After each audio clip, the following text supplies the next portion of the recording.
I bet that you forgot about this feature on your Samsung device. So to enable this cool notification light, go to Settings, then choose Notifications.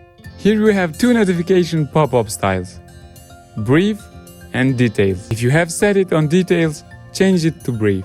And now you will see this option Brief pop-up setting. Choose Edge Lighting Style. You will see a lot of light animations here. I really like this one called Bubble. Choose your favorite one. You can change the colors of the lights when receiving notifications. And also you can change the duration and a lot more.